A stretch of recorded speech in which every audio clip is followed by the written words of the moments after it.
Tuhan, dan jadi baru seluruh muka bumi. Salam sehat dan berkah dalam. Para pemirsa Pojok Sabda yang diberkati Tuhan, pada hari ini gereja merayakan Hari Raya Pentakosta. Pentakosta menunjuk makna hari ke-50 sesudah Hari Raya Kebangkitan. Gereja merayakan Hari Pentakosta sebagai saat turunnya Roh Kudus atas gereja, saat lahirnya gereja sebagai buah karya dari Roh Kudus. Berapa hal sebagai permenungan pada hari ini. Yang pertama, atas dasar Kisah Para Rasul bab 2 ayat 1-11, terutama ayat 3 disebutkan, Roh Kudus turun dalam gambaran lidah-lidah seperti nyala api, bertebaran dan hinggap pada setiap murid Kristus. Mulai saat itu, para murid memiliki keberanian dan kekuatan untuk menjadi saksi Kristus dan mewartakan Injil ke segala bangsa. Mewartakan Injil adalah mewartakan kabar baik. Kabar baik tentang apa? Kabar baik tentang kebenaran. Kabar baik tentang keadilan dan perdamaian. Dan lebih-lebih kabar baik tentang kerahiman Allah yang tiada batas. Maka, bila hidup kita itu malu-malu atau takut sebagai murid-murid Kristus dalam mewartakan Injil, atau bahkan sebaliknya, bukan Injil yang diwartakan, seperti misalnya berita kebohongan, ketidakadilan, atau juga egois, tidak peduli, itu pertanda kita masih harus tetap menyerukan akan karya Roh Kudus itu. Utuslah Roh-Mu ya Tuhan, dan jadi baru seluruh muka bumi. Hal yang kedua, Roh Kudus yang dianugerahkan kepada gereja adalah karunia damai sejahtera dan kekuatan untuk mengampuni. Dalam Injil Yohanes bab 20 lebih-lebih ayat 22-23, terimalah Roh Kudus, jika kamu mengampuni dosa orang, dosanya diampuni. Dan jika menyatakan dosa orang tetap ada, dosanya tetap ada. Mereka menerima Roh Kudus, Roh Allah sendiri yang membuat mereka mampu untuk meneruskan kasih Allah, yaitu mengampuni orang berdosa agar mereka mengalami atau merasakan damai sejati. Maka, bila hidup kita masih menyimpan dendam dan sulit mengampuni, maka kita masih perlu menyerukan agar Roh Kudus tetap berkarya.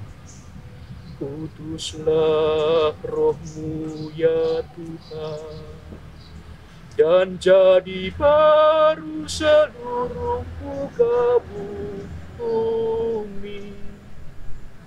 Yang ketiga, dari Kisah Para Rasul bab 2 ayat 1 sampai dengan 11 diceritakan Roh Kudus turun di atas para rasul dan memberi daya yang istimewa bagi mereka. Sekarang saat gereja merayakannya, apakah roh yang sama tetap memberi daya yang istimewa juga? Jawabannya sangat mungkin. Apalagi bagi Allah tidak ada yang mustahil. Dan kehadiran Roh Kudus adalah kehadiran dalam rangka pelayanan bagi karya penyelamatan Allah dalam Kristus. Dalam situasi pandemi COVID-19 ini, kita dapat meyakini betapa dahsyatnya Roh Kudus itu berkarya. Di mana tandanya? Melalui karya pelayanan para tenaga medis, para dokter, perawat, relawan-relawati dalam merawat para pasien yang dengan penuh kegigihan, dengan penuh ketegaran, bahkan mereka sadar bahwa tidak hanya bisa ketularan, tetapi nyawa yang juga menjadi taruhannya. Atau juga melalui lembaga pribadi-pribadi atau kelompok dalam berpeduli, berbela rasa.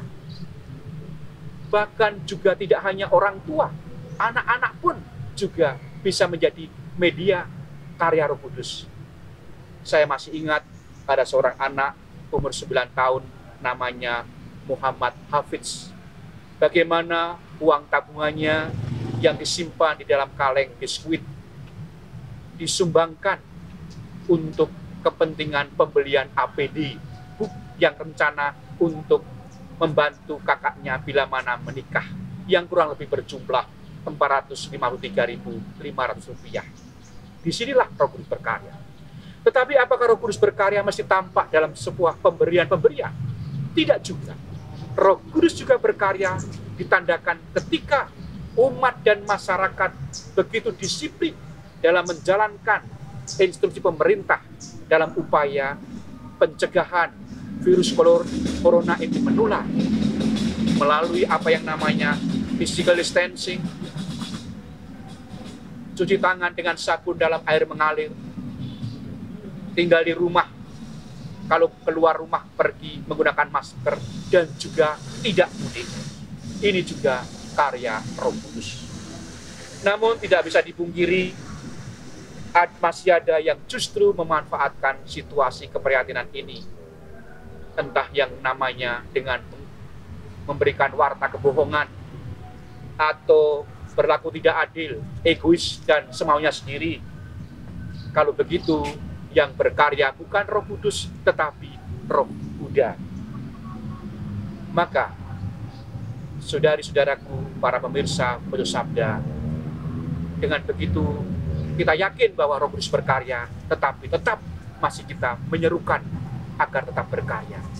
Utuslah Roh-Mu ya Tuhan, dan jadi baru seluruh muka bumi. Para pemirsa Pojok Sabda yang diberkati Tuhan, marilah kita membuka hati, membuka pikiran, membuka tangan kita, agar Roh Kudus selalu berkarya, supaya melalui perkataan dan perbuatan kita sebagai sebuah karya Roh Kudus menjadikan terwujudnya peradaban kasih dalam masyarakat Indonesia yang sejahtera, bermartabat, dan beriman. Salam sehat dan berkah dalam.